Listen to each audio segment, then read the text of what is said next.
Well, it is good to see you, good to be back here, good to preach to. I know it's half your face under that mask, but half face is far better than just a camera. It is good to be back. I used to be, back in the day, an English high school teacher. And the goal of any high school English teacher is to get the students to love books, to enter the world of literature and to love it. But then there's the HSC. And we read the same book again and again, and we draw out language, device, and technique, and theme after theme. And so if you're of a certain age, if I say the word journeys, or change, or belonging, it's a bit of a trigger word for you, right? To take you back to a time that you'd like to forget. I remember a number of times students telling me, so why do we have to learn English? I already speak it good. Now, besides the irony, right? That we're tapping into the relevance. What's the relevance? What's the purpose of why I'm doing English? Why are we looking at these themes? And my fear is, as we come to John 13, I'm going to pull out a couple of themes from this passage, but my fear is you'll just switch off. But as we look at each of these three themes of humility and power, themes of light and dark, and themes of love and hurt, we're going to see that these themes have actually a profound relevance for your life. And if you get them, they will transform your world upside down. So let's start with the first one, humility and power. Let me ask you, who's the most powerful person you know? What makes them powerful? Their position, their muscle, what they're good at? Have a look with me at verse 3, at a sentence that is all about power. John 13, verse 3. Jesus knew that the Father had put all things under his power and that he had come from God and was returning to God. Now, those two words, all things, are big words, aren't they? It's not just some things or kind of something. All things. I mean, some people have power over a country, a company, a certain amount of money. But what that verse is saying is Jesus has now power over every country, every company, every single dollar, including you. All things. Now, I reckon that's hard to comprehend because, we have barely any power control over our dog, let alone much more than that, right? But here Jesus has power over everything. Now, if you had that kind of power, what would you do with it? Look what Jesus does. What's the very next verse? So, he got up from the meal, took off his outer clothing, and wrapped a towel around his waist. See, Jesus got up, grabbed a towel and some water, and went to each of his disciples, and one by one poured water and washed their feet, one after the other. Now, you might be thinking, well, that's, probably just a custom of the day. And it was a custom of the day, but it was never done friend to friend. Slaves would do this work. But not Jewish slaves, Gentile slaves. The idea that they would even see their own people doing it was too offensive. They would get Gentile slaves to do this work. Now, we kind of really don't get this because you think about your feet right now. I imagine they're quite clean, wrapped in a sock, covered in a shoe. It's not a dirty thing, really, our feet. And we walk in on streets that have been cleaned by the council, and you could almost walk barefoot and your foot would still be clean. But back in the day, you were lucky to have shoes, sandals. But even if you had sandals, the roads were just dirt, full of mud, camel poo. It was disgusting. So you'd enter someone's house, you need your foot cleaned to enter. And here, Jesus was doing that. To get an idea, it's like the equivalent of cleaning your toilet. Now, I'm aware in the North Shore, most of you outsource it to cleaners. So just imagine for a second, right? Your toilet, right? You've had someone you respect over for dinner. And in the middle of the meal, the guest gets up and says, "Where's your Jif? Where's your toilet brush? I'm now going to go clean your toilet. And the cleaner hasn't been there for a bit, so you know the toilet's quite dirty. It's got skid marks, it's urine stains, it's not in a pretty sight. And they go and clean it. How would you feel? I imagine mortified, right? You would be embarrassed. That is what it's like for Jesus washing their feet. It's shocking for anyone to do. But remember verse 3. Here, Jesus, all-powerful, God himself washing their feet. You know what it says in Philippians 2, Jesus, very nature God, took on the nature of a servant, a slave? That's not an exaggeration. I mean, he literally put a towel around him. That was the outfit of a slave. The King of the universe on his knees, the Holy One washing dirty, dirty feet. No wonder Peter says, verse 8, no, you will never wash my feet. Now, Peter is thinking just of the dirt that's on his feet. But this foot washing is far more than just washing of feet. Because verse 8, Jesus says, unless I wash you, you'll have no part of me. Unless I wash you, you'll have no... Now that's a big call. It's not like an optional extra, is it? It's not like a highly recommended thing. No. Unless Jesus wash you, you'll have no fellowship, no relationship with him. Now that's all good for Peter, but let me ask you this question. Has Jesus washed your feet? He hasn't washed mine. Not unless he did it while I was sleeping. Then how can we have fellowship with Jesus? How can we have a part with him? Because this foot washing is pointing to something bigger. To remove something from our lives far harder to remove than dirt. That is more costly than just pouring water. See, what this foot washing is pointing to is a cleansing inside out of our sin. Our active and constant rebellion against God. And Jesus is saying, unless I wash you, unless I forgive you, you'll have no part with me. And that has always been the case.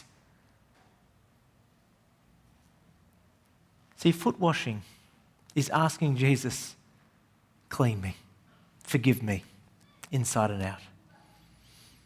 And it is easy and it is not easy, all at the same time. It is easy because what do you have to do to get your foot washed? Just do this. That's it. All you need to ask for forgiveness is ask for forgiveness. And you have a part with him. It's so different to joining Bondi Iceberg Swimming Club, where to join that club, you need to swim 3 out of 4 Sundays in winter for 5 years, and then you're welcome. For Jesus, you say, please forgive me. And he does. Easy. And yet it's not easy. Because you need to admit you need cleaning. You need to admit you need forgiving. You need to admit that you're in need, and that is not an easy thing to do. So we either ignore it, we downplay it, we think, oh, maybe I'll do it with Jesus, bit of 50-50. It don't work like that. We kind of get embarrassed and think, oh, he won't be able to forgive this. He can. Come as you are. Your main obstacle, if you're not a Christian, becoming a Christian, or your friends to become a Christian, it's not really science versus Christianity. It's not the historicity of the Bible. You know what it is? It's, at the end of the day, just acknowledging, I need to be washed. I need to be forgiven. Because Jesus says, unless I wash you, you'll have no part with me. You know, Jesus was all powerful and then became humble. You and I need to have humility to say, you know what? I need forgiveness. I need to be washed. And the beautiful thing is, when Jesus washes, he declares you are clean. When he forgives all. So that's the first thing. The second theme from this chapter is light and dark. I think this is probably one of the saddest chapters in all of John's Gospel. It is a very dark chapter with very little light. It's dark, well, let me highlight a couple of ways. Firstly, Verse 30, and it was night. That's not just an added detail for fun. That's to paint the whole picture of this meal.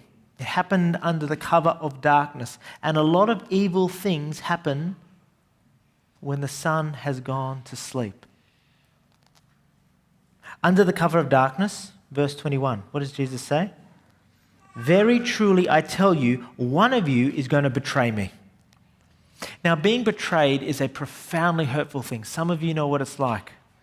To have someone you trusted and intentionally turns against you. I've been thinking a bit about Judas this week. It's been a good week. Why is it that every gospel spoils the ending when it comes to Judas? If you've done Christianity Explored with us, you know in Mark's gospel, and the same as John's gospel, the first time you meet Judas, it says, Judas, he's the betrayer. He's going to betray Jesus. Why spoil the ending? It's like if you've ever read a murder mystery novel, chapter 1. Professor Plum entered the room. Who was the murderer? What's the point in reading? Why do they spoil the ending? You know why, I think? Because betrayal hurts. It hurt Jesus. Verse 21, he was troubled in spirit. He was troubled, whether you want to vomit and anxiety, I don't know what it is, but they could see physically his reaction. And not too long after that, they themselves would feel it too. I think why John spoils the ending is because he doesn't want us, the reader, to experience the hurt, the betrayal that they all experienced. They never forgot this night, clearly. But there's even darker things at play.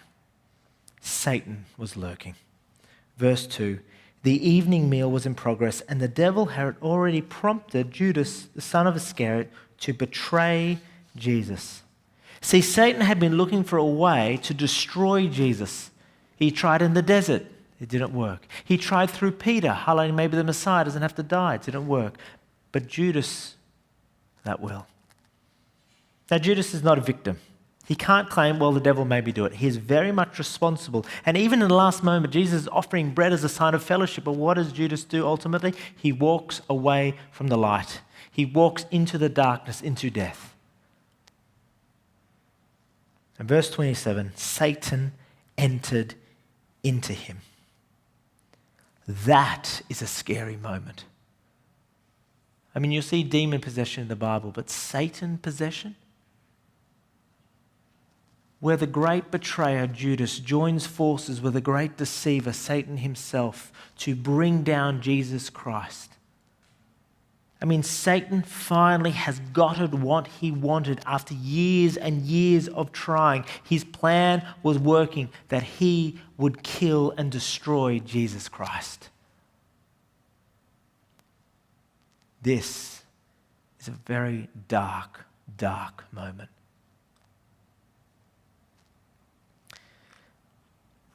But even in dark moments, the smallest of light shines bright, doesn't it? This week, after the days and days turned into weeks of finding little Cleo Smith, it seemed dark, didn't it? Dark, would she ever be found? But the smallest of clues brought hope, brought light. And they shine bright under the overwhelming blackness and darkness. And in this chapter, it may seem dark. It may be night. But there is hope. Because Jesus is still Lord of the night. Yes, it may seem like a tragic accident or a mistake that Jesus picked Judas, but it was all part of the plan. It was all part of the plan. Yes, it may seem dark that Satan has finally got what he wanted, But the only reason he got what he wanted is because Jesus allowed it to happen. Notice verse 27. He says to Satan, what you're about to do it quickly. Jesus all the time is calling the shots. Evil, let me clarify this, evil is not from Jesus, but it is not beyond him either. It is not from him, but it is not beyond him. It is not a 50-50 fight. Who's going to win? Jesus is complete control, even of the darkness. Everything is in his hands, even the darkness.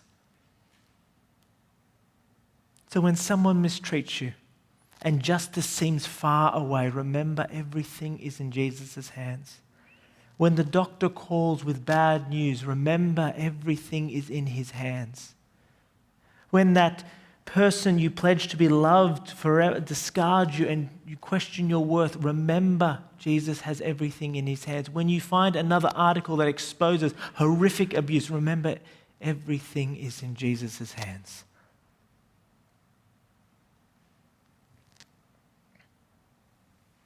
As soon as Judas leaves, this verse, in verse 31, is quite confronting. When he was gone, it says, Jesus said, now the Son of Man is glorified and God is glorified in him. Really? This moment? This is the glorious moment?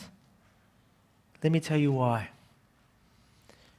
Because the plan that had been set in place for all eternity was now finalized. That Jesus was going to that cross. Because Jesus not only is in control of the darkness, but he went to that cross to destroy it. He went to that cross to take death by the reins and deal with it and make it powerless. He went to that cross to take Satan and humiliate him so he has no power. He takes your sin and washes you clean, not with the water, but his own blood, so that you're free. He not only has the darkness, he deals with it once and for all. You know, as it says in John 1 verse 5, the light shines in the darkness and the darkness has not overcome it. This is that moment. You know when you're young and it was at night and you said to your mum or dad, I'm scared of the night, scared of the dark. And what would they say? Oh, there's nothing to be afraid of, don't worry. That worked when you're young, but when you're an adult, there are things to be scared of. There is evil and there is darkness. But Jesus doesn't say, you have nothing to be afraid of. No. He says, I've got it. And I've dealt with it. And though the battle may be continuing, the war has been won. So do not fear.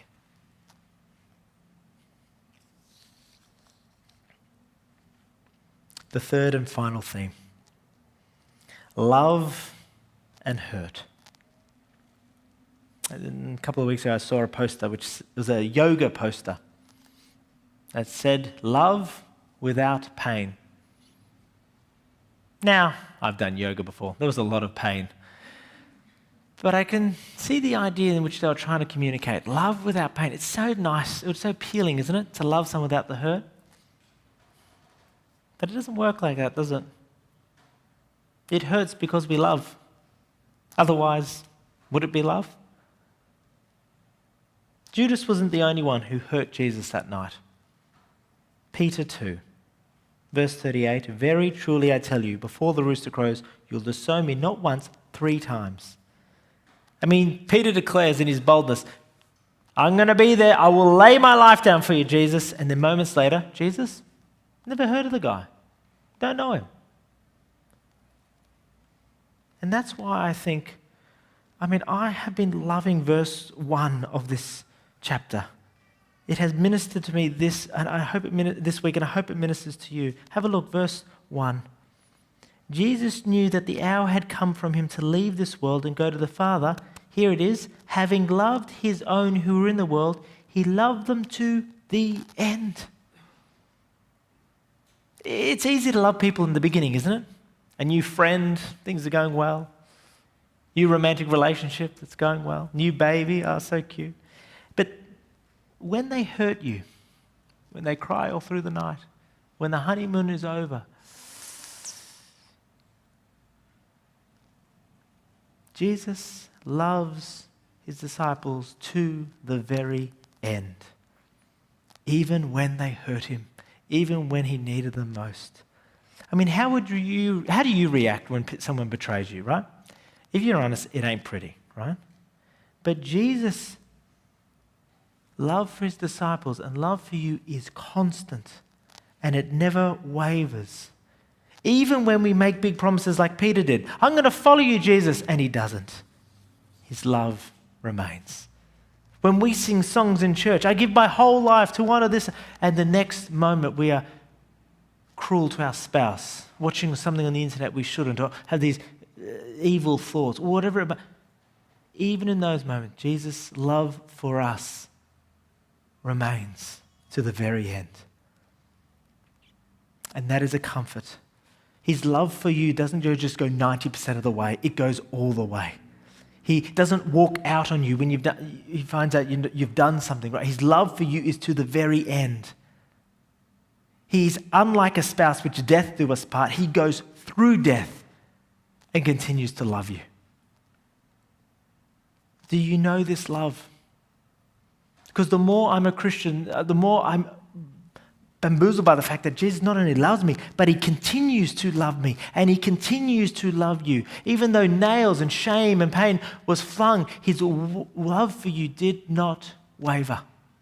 He loves you to the end.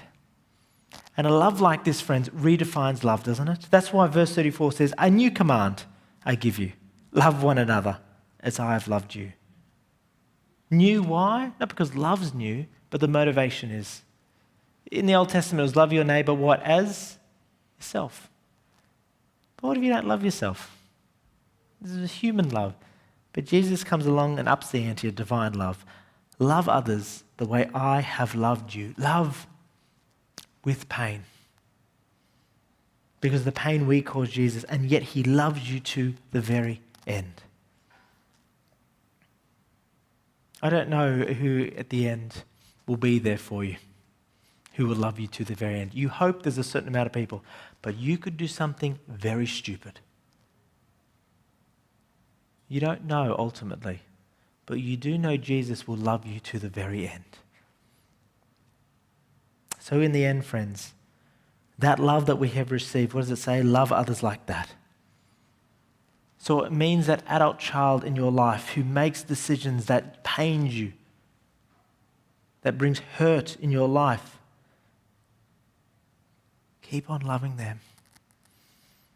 That person who has a different vaccination status to you, show them a respect and a love, even though they may frustrate you. That ex-spouse, that ex-boyfriend, or that ex-friend who has profoundly hurt you, do not go online and shame them, but show grace. That work colleague, that neighbor who has left you high and dry, that doesn't deserve it, but you show them a love. Now, will this hurt? You bet it will hurt. Every part of you will hurt, but what you're experiencing was what Christ experiences of you. What you are showing is what Christ is showing you right now. Love others the way Christ has loved you. And you know what, friends? When you fail that command, Jesus still will love you to the very end. You know, these themes which we draw out, unlike English class, are profoundly relevant and precious truths. You know why they're precious? Because they're not just words. They're embodied in Jesus Christ.